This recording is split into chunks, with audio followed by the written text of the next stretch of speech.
ഇന്നത്തെ ക്ലാസ് നമുക്ക് സ്റ്റാർട്ട് ചെയ്യാം.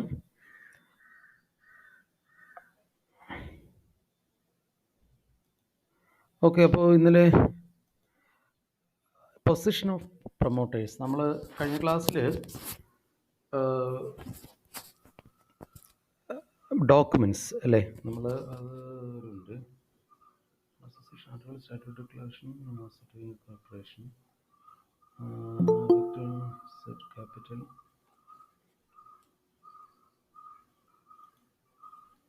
കഴിഞ്ഞ ക്ലാസ്സിൽ നമ്മൾ രജിസ്ട്രേഷന് വേണ്ടി സമർപ്പിക്കേണ്ട രേഖകൾ അല്ലേ, എന്തൊക്കെയാണ് സമർപ്പിക്കേണ്ടത് എന്ന് ഉള്ള കാര്യങ്ങളാണ് നമ്മൾ പഠിച്ചത്. അപ്പോൾ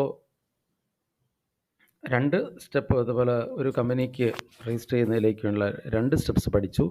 ഈ 2 സ്റ്റെപ്പും പ്രൈവറ്റ് കമ്പനിക്കാണ് ആവശ്യം. പബ്ലിക് കമ്പനിക്കാണെങ്കിൽ 3 സ്റ്റെപ്പുണ്ട്, ഒരു സ്റ്റെപ്പ് കൂടെ ഉണ്ട് അല്ലേ, ക്യാപിറ്റൽ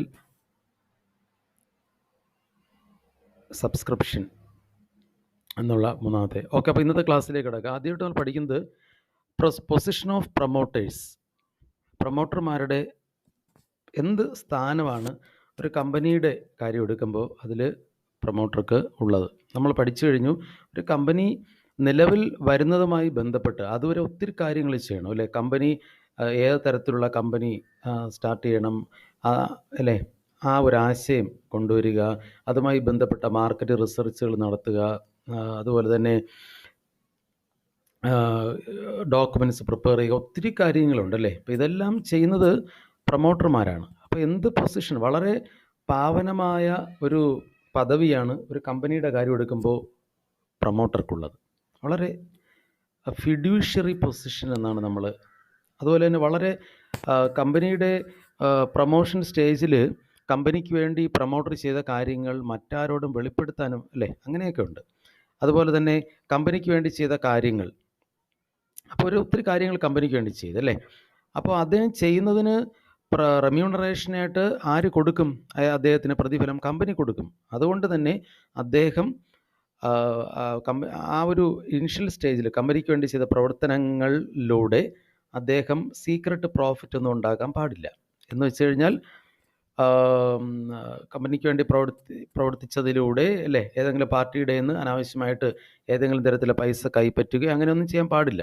വളരെ പാവനമായ ഒരു വിശ്വസ്തമായ ഒരു പദവിയാണ് പ്രൊമോട്ടർക്ക് ഒരു കമ്പനിയുടെ രൂപീകരണത്തിലുള്ളത്. അപ്പോൾ അതിനെക്കുറിച്ചാണ് നമ്മൾ ഇന്നത്തെ ക്ലാസ്സിൽ പഠിക്കാൻ പോകുന്നത്. Position of promoters. ആരാണ് പ്രൊമോട്ടർ എന്നും എന്താണ് പ്രൊമോഷൻ എന്നും നമ്മൾ പഠിച്ചു കഴിഞ്ഞു.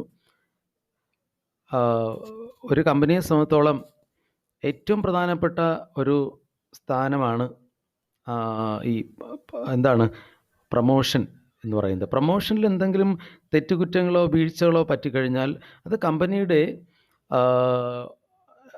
ലൈഫിനെ തന്നെ എന്തു ചെയ്യും, തെറ്റായിട്ട് ബാധിക്കും. അതുകൊണ്ട് വളരെ പ്രധാനപ്പെട്ട ഒരു പങ്കാണ് പ്രൊമോട്ടർക്ക് ഒരു കമ്പനിയുടെ രൂപീകരണത്തിലും നിലനിൽപ്പിലും ഉള്ളത്. അപ്പോൾ നമുക്ക് നമ്മുടെ നോട്ടിലേക്ക് കടക്കാം.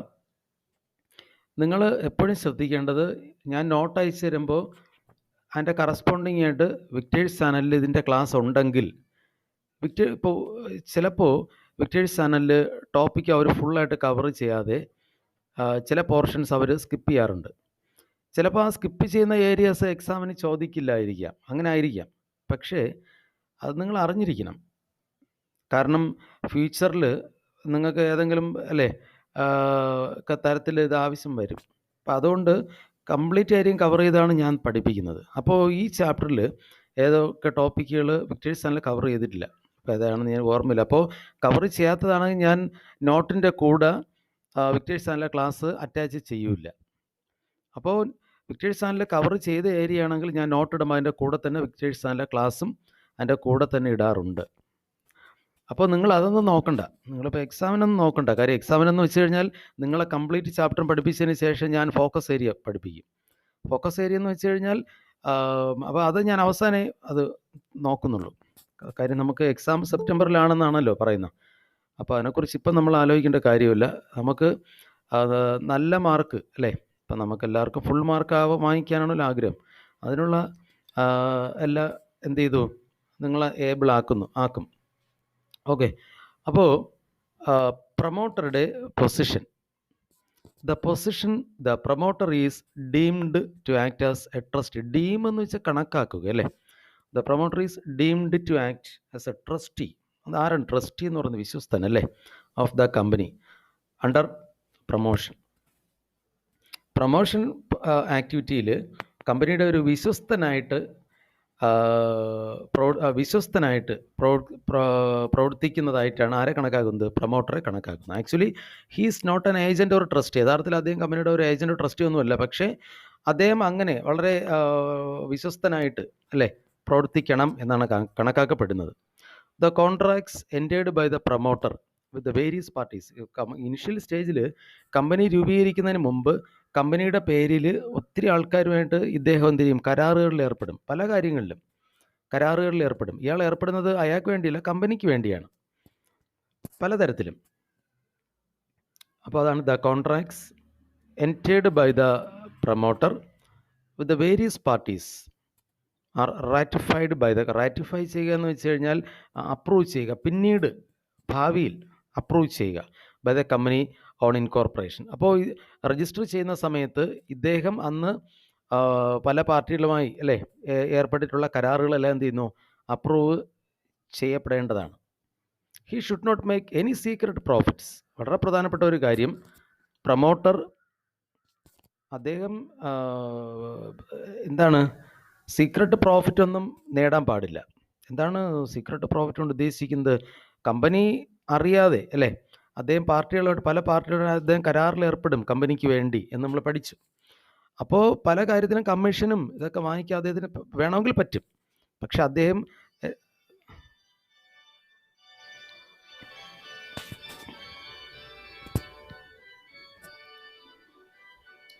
ഒരു മിനിറ്റ്, ഒരു കോൾ വരുന്നുണ്ട്, ഒരു മിനിറ്റ്.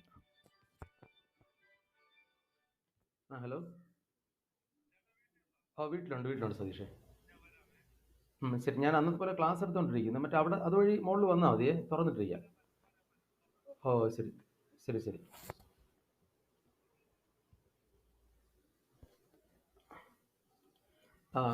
ഒരു മിനിറ്റ്, ഞാൻ ഒരാൾ വീട്ടിൽ അർജൻറ്റായിട്ട് വരുന്നുണ്ട്. അപ്പോൾ ഞാൻ ജസ്റ്റ് ഒരു 2 മിനിറ്റ് നിങ്ങൾ വെയിറ്റ് ചെയ്യുക. ഞാൻ ഇതാ വരുന്നു.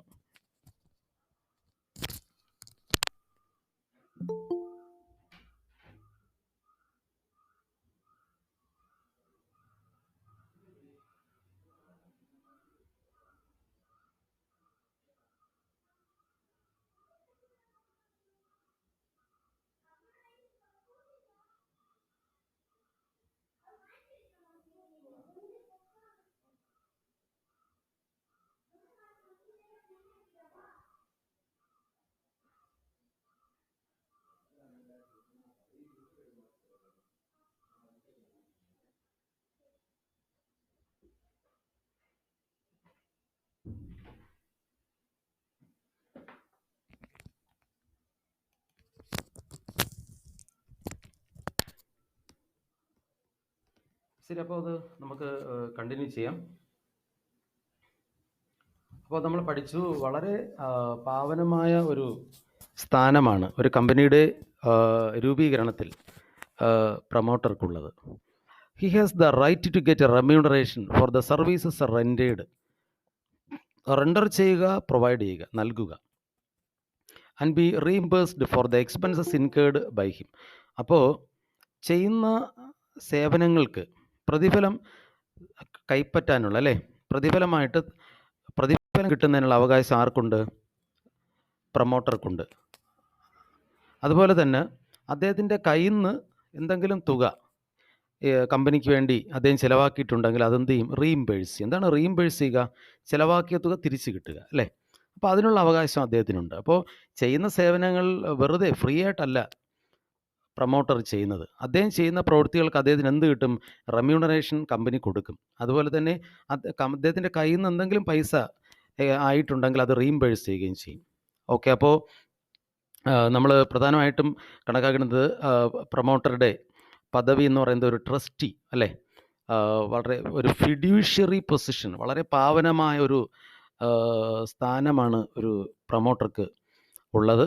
അദ്ദേഹത്തിന് ചെയ്യുന്ന പ്രവർത്തനങ്ങൾക്ക് റെമ്യൂണറേഷൻ അദ്ദേഹത്തിന് കിട്ടാനുള്ള അവകാശമുണ്ട്. അതുപോലെ അദ്ദേഹത്തിന് എന്തെങ്കിലും എക്സ്പെൻസ് ഇൻകർ ചെയ്തിട്ടുണ്ടെങ്കിൽ അത് ഇൻകർ ചെയ്യുക മീൻസ് ഉണ്ടാവുക എന്നാണ്. ഉണ്ടായിട്ടുണ്ടെങ്കിൽ അത് റീംബേഴ്സ് ചെയ്ത് കിട്ടുകയും ചെയ്യും. The promoter is personally liable for all the preliminary contracts even after incorporation. എന്ന് വെച്ച് കഴിഞ്ഞാൽ കമ്പനിയുടെ രൂപീകരണ ഘട്ടത്തിൽ ആദ്യം അല്ലേ, ആ പ്രൊമോട്ടർ കമ്പനിക്ക് വേണ്ടി ഒത്തിരി കരാറുകളിൽ ഏർപ്പെട്ടിട്ടുണ്ടായിരിക്കും അല്ലേ. ആ കമ്പനിയുടെ രജിസ്ട്രേഷൻ കഴിഞ്ഞാൽ പോലും ഈ കരാറുകളുമായി ബന്ധപ്പെട്ട കാര്യങ്ങളിൽ പ്രൊമോട്ടർ പേഴ്സണലായിട്ട് ബാധ്യസ്ഥനായിരിക്കും. അദ്ദേഹം കമ്പനിക്ക് വേണ്ടിയാണെങ്കിൽ അദ്ദേഹം ആയിരിക്കും ഏർപ്പെട്ടിട്ടുള്ളത് അല്ലേ കരാറുകൾ. അപ്പോൾ അതിലെന്തെങ്കിലും വീഴ്ചകളൊക്കെ പറ്റിയിട്ടുണ്ടെങ്കിൽ അതിന് പ്രൊമോട്ടർ ലയബിളാണ്. And he's also liable to the share holders and debenture holders for any misstatement in the prospectus at the time of issue of companies. അതുപോലെ തന്നെ കമ്പനിയുടെ സെക്യൂരിറ്റീസ് അല്ലേ ഇഷ്യൂ ചെയ്യുന്ന സമയത്ത് പ്രോസ്പെക്ടസ് പബ്ലിഷ് ചെയ്യും അല്ലേ. പ്രോസ്പെക്ടസ് ഒക്കെ പബ്ലിഷ് ചെയ്യുന്ന സമയത്ത് അതിന് പ്രധാന പങ്ക് വഹിക്കുന്നത് പ്രൊമോട്ടറാണ് അല്ലേ. അപ്പോൾ അതിലെന്തെങ്കിലും തെറ്റിദ്ധരിപ്പിക്കുന്ന എന്തെങ്കിലും കാര്യങ്ങൾ ഒക്കെ പറഞ്ഞിട്ടുണ്ടെങ്കിൽ അതിന് ഷെയർ ഹോൾഡർക്കും ഡിബഞ്ചർ ഹോൾഡർ എടുത്തും പ്രൊമോട്ടർ ലയബിളാണ് അല്ലേ. അപ്പോൾ എന്ന് വെച്ച് കഴിഞ്ഞാൽ കമ്പനിയുടെ രൂപീകരണ ഘട്ടത്തിൽ പ്രൊമോട്ടർ ഒത്തിരി കാര്യങ്ങൾ ചെയ്യും. പക്ഷേ അദ്ദേഹം ചെയ്യുന്ന കാര്യങ്ങളിൽ എന്തെങ്കിലും വീഴ്ചകൾ പറ്റിയിട്ടുണ്ടെങ്കിൽ അതിന് അദ്ദേഹം ബാധ്യസ്ഥനാണ് എന്നാണ് ഇവിടെ പറയുന്നത്. അപ്പോൾ അദ്ദേഹം ചെയ്യേണ്ട കാര്യങ്ങൾ വളരെ ശ്രദ്ധിച്ച് ചെയ്യണം. അപ്പോൾ നമ്മൾ കമ്പനിയുടെ രൂപീകരണത്തിലെ ഫസ്റ്റ് ഘട്ടം നമ്മൾ പഠിച്ചു കഴിഞ്ഞു. പ്രമോഷൻ,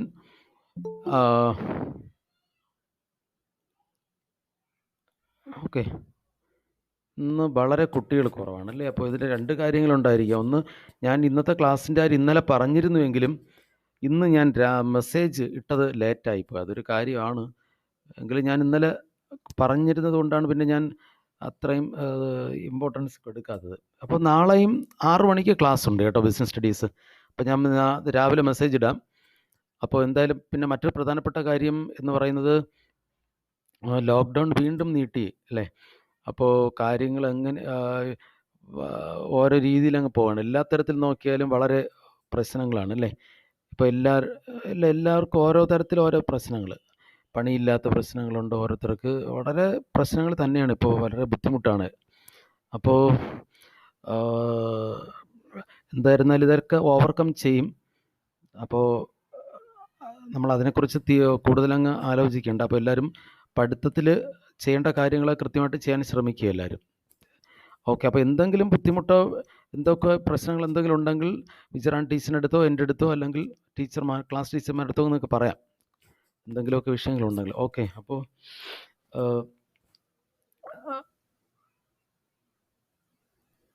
രണ്ടാമത്തെ 3 സ്റ്റേജസ് ആണ് രജിസ്ട്രേഷനിലുള്ളത് അല്ലേ. ഒന്നാമത്തത് പ്രൊമോഷൻ, അതിനെക്കുറിച്ച് നമ്മൾ പഠിച്ചു കഴിഞ്ഞു.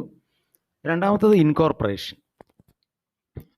നമ്മൾ 3 ഒരു കമ്പനിക്ക് 3 സ്റ്റേജസ് ആണ് ഒരു കമ്പനി ഫോളോ ചെയ്യേണ്ടത്.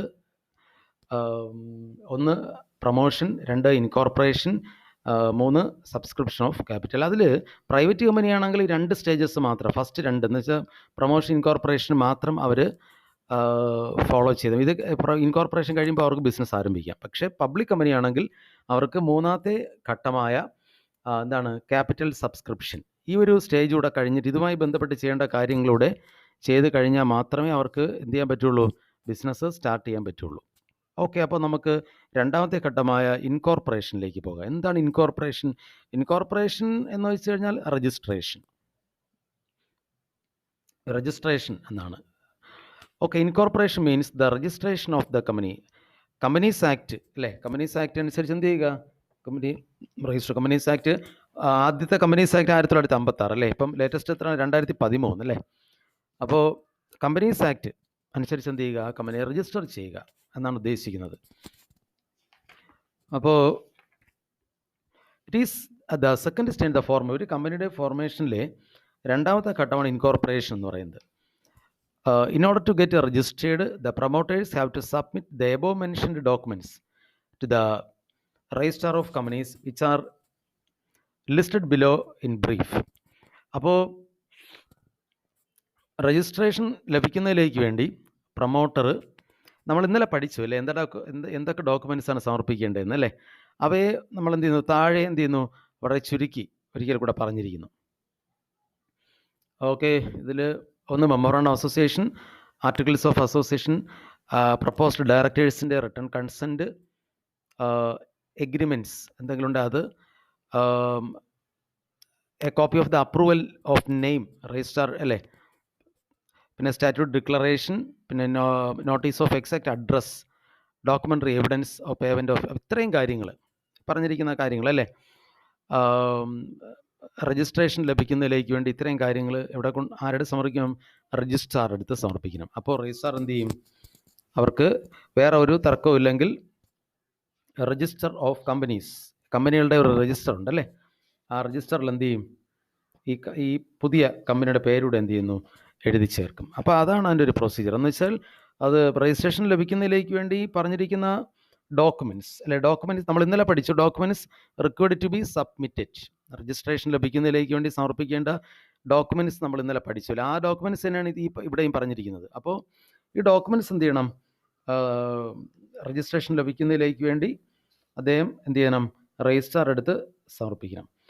അപ്പോൾ നമ്മൾ രണ്ടാമത്തെ സ്റ്റെപ്പ് പഠിച്ചുകൊണ്ടിരിക്കുന്നത് ഇൻകോർപ്പറേഷൻ അല്ലേ, ഇൻകോർപ്പറേഷൻ അല്ലെങ്കിൽ രജിസ്ട്രേഷൻ. അപ്പോൾ കമ്പനീസ് ആക്ട് പ്രകാരം കമ്പനി രജിസ്റ്റർ ചെയ്യുന്നു അല്ലേ. Incorporation means the registration of the company under the Indian companies act. It is the second stage. ഒരു കമ്പനിയുടെ രൂപീകരണത്തിൽ രണ്ടാമത്തെ ഘട്ടമാണ് ഇൻകോർപ്പറേഷൻ എന്ന് പറയുന്നത്. എന്താണ് ഇൻകോർപ്പറേഷൻ? രജിസ്ട്രേഷൻ. കമ്പനീസ് ആക്ട് പ്രകാരം കമ്പനിയെ രജിസ്റ്റർ ചെയ്യുന്നു, അതിനെയാണ് ഇൻകോർപ്പറേഷൻ എന്ന് പറയുന്നത്. In order to get registered, registration ലഭിക്കുന്നതിലേക്ക് വേണ്ടി പ്രൊമോട്ടർ എന്ത് ചെയ്യണം?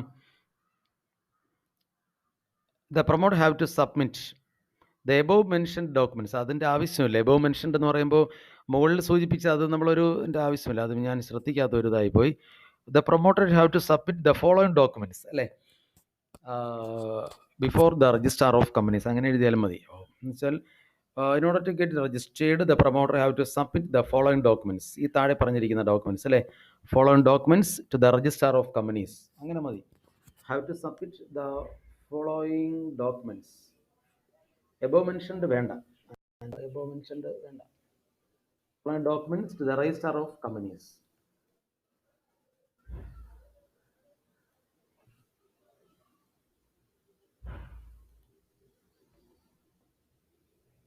ഓക്കെ. അപ്പോൾ രജിസ്ട്രേഷൻ ലഭിക്കുന്നതിലേക്ക് വേണ്ടി പ്രൊമോട്ടർ എന്ത് ചെയ്യണം?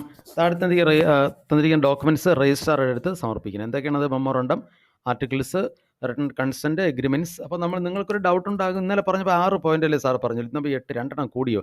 2 കൂടിയില്ല. ഇന്നലെ അതിലുള്ള കാര്യങ്ങൾ തന്നെയാണ് ഇതിൽ 2 പോയിൻ്റ് അഡീഷണൽ ആയിട്ട് കിടക്കുന്നത്. അപ്പോൾ അതിൽ നിങ്ങൾ സംശയമൊന്നും വേണ്ട. Next, certificate of incorporation. After scrutiny of the above documents. അപ്പോൾ രജിസ്ട്രാറുടെ അടുത്ത് മുകളിൽ പറഞ്ഞിട്ടുള്ള ഡോക്യുമെൻറ്റ്സും കൊണ്ട് പ്രൊമോട്ടർ എന്ത് ചെയ്യുന്നു? കൊണ്ടുപോകും അല്ലേ. അപ്പോൾ രജിസ്ട്രാർ എന്ത് ചെയ്യും? എല്ലാം പരിശോധിക്കും. വളരെ സൂക്ഷ്മമായിട്ട് എന്ത് ചെയ്യും? രേഖകളെല്ലാം പരിശോധിച്ച് ഓക്കെ ആണെങ്കിൽ, എല്ലാ കാര്യങ്ങളും ശരിയാണെങ്കിൽ, ഓക്കെ ആണെങ്കിൽ രജിസ്ട്രാർ എന്ത് ചെയ്യും? ഒരു സർട്ടിഫിക്കറ്റ് ഓഫ് രജിസ്ട്രേഷൻ ഇഷ്യൂ ചെയ്യും, which is called the certificate of incorporation. അപ്പോൾ മുകളിൽ പറഞ്ഞിരിക്കുന്ന ഡോക്യുമെൻറ്റ്സ് സൂക്ഷ്മമായിട്ട് പരിശോധിച്ചതിന് ശേഷം രജിസ്ട്രാർ എന്ത് ചെയ്യും?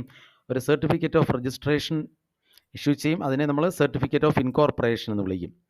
It is also called the birth certificate of company. കമ്പനിയുടെ ജനന സർട്ടിഫിക്കറ്റ് എന്നാണ് നമ്മളിതിനെ അറിയുക. ഇപ്പോൾ സർട്ടിഫിക്കറ്റ് ഓഫ് ഇൻകോർപ്പറേഷൻ എന്ന് പറയുന്നത് കമ്പനിയുടെ ജനന സർട്ടിഫിക്കറ്റ്. എന്ന് വെച്ച് കഴിഞ്ഞാൽ എന്നാണോ കമ്പനി രജിസ്റ്റർ ചെയ്യപ്പെടുന്നത് അന്നാണ് കമ്പനി എന്ത് ചെയ്യുന്നത്? ജനിക്കുന്നത്.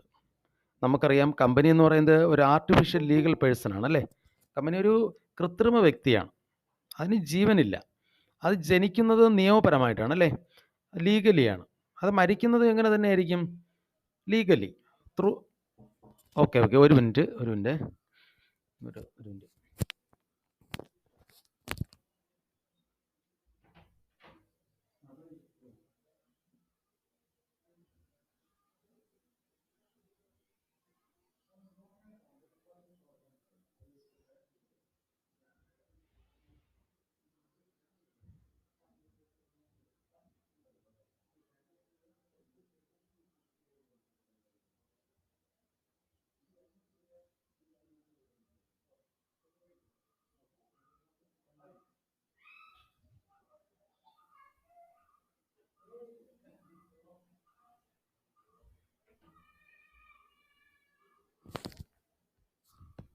ഓക്കെ, ശരി. അപ്പോൾ ഇതിൽ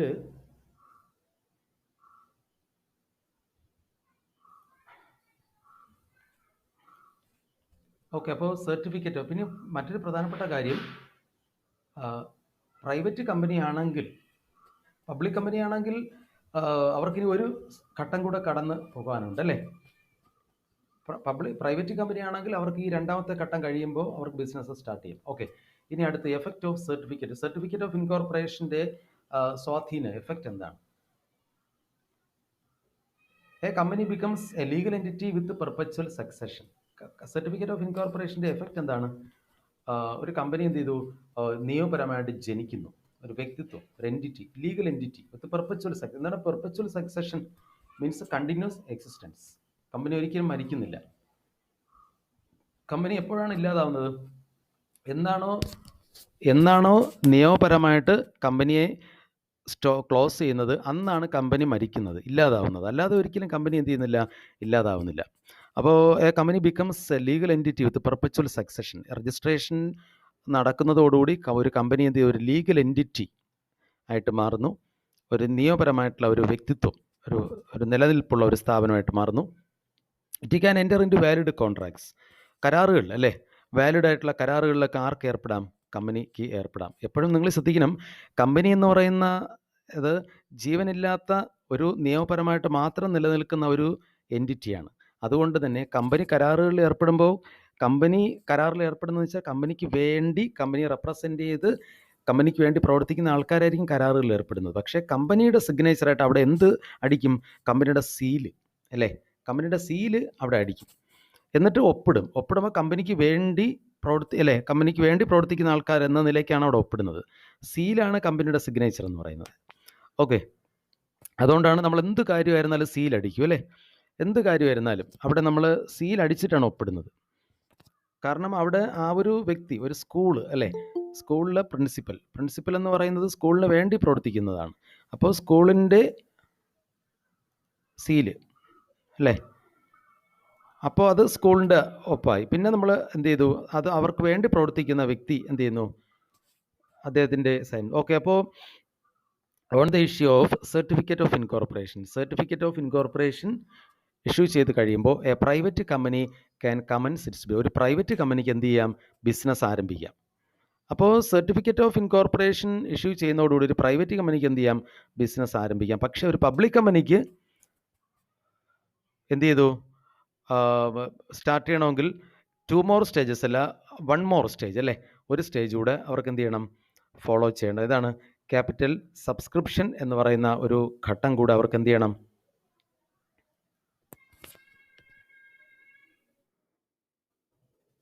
ഇവിടെ ഒന്ന് 1 more സ്റ്റേജ്.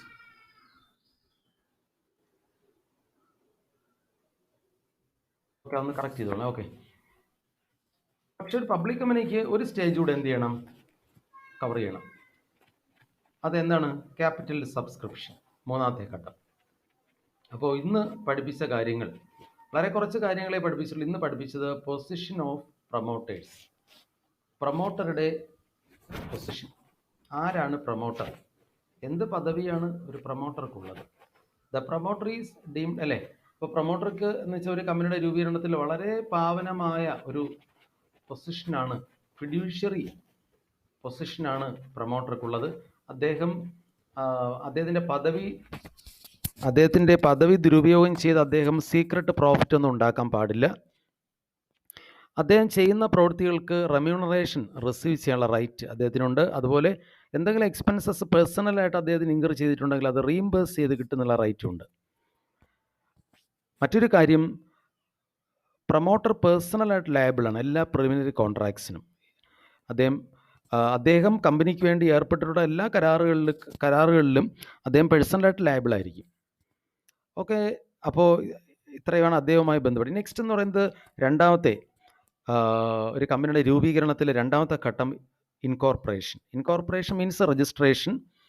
അപ്പോൾ ഇൻകോർപ്പറേഷൻ എന്ന് പറയുന്നത് കമ്പനീസ് ആക്ട് 2013 അല്ലേ, കമ്പനീസ് ആക്ട് അനുസരിച്ച് കമ്പനി രജിസ്റ്റർ ചെയ്യുക. പഴയ കമ്പനീസ് ആക്ട് 1956 എന്ന് പറഞ്ഞാൽ ശരി തന്നെയാണ്. പഴയ ബുക്കിലൊക്കെ 1956 എന്നായിരിക്കും ഉള്ളത്. ഓക്കെ, അപ്പോൾ ആ കമ്പനീസ് ആക്ട് അനുസരിച്ച് കീഴിൽ കമ്പനി രജിസ്റ്റർ ചെയ്യുക, അതാണ് ഇൻകോർപ്പറേഷൻ.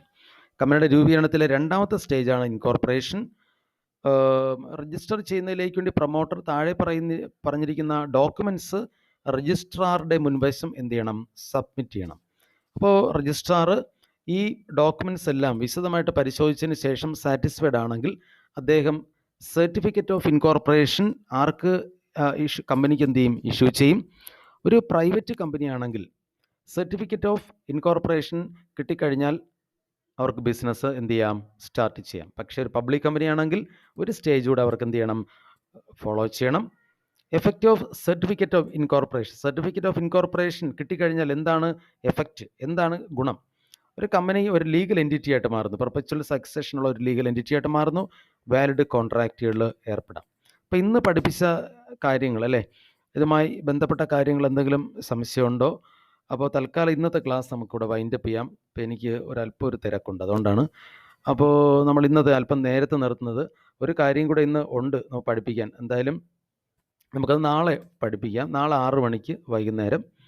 അപ്പോൾ ഞാനിന്ന് പരമാവധി സ്ലോയിലാണ് പഠിപ്പിക്കാൻ ശ്രമിച്ചിട്ടുള്ളത്. അപ്പോൾ ഇനിയും സ്ലോ ആക്കണമെങ്കിൽ നിങ്ങൾ പറയുക. ഇനിയും സ്ലോ ആക്കേണ്ട ആവശ്യമില്ല എന്ന് എനിക്ക് തോന്നുന്നു. കാര്യം മാക്സിമം സ്ലോയിലാണ് ഞാനിപ്പോൾ പറഞ്ഞിരിക്കുന്നത്. അപ്പോൾ എന്തെങ്കിലും ഇന്ന് പഠിപ്പിച്ചതിൽ എന്തെങ്കിലും ഡൗട്ട്സ് ഇനി ആർക്കെങ്കിലും ഉണ്ടോ? ഉണ്ടെങ്കിൽ നിങ്ങൾക്ക് ചോദിക്കാം. അപ്പോൾ നമുക്ക് എന്തെങ്കിലും ഡൗട്ട്സ് ഇന്ന് വളരെ കുറച്ച് കുട്ടികളാണ് അറ്റൻഡ് ചെയ്തിട്ടുള്ളത്. അപ്പോൾ എന്തെങ്കിലും ഡൗട്ട്സ് ആർക്കെങ്കിലും ഉണ്ടോ ഇന്നത്തെ ക്ലാസ്സുമായിട്ട് ബന്ധപ്പെട്ട്?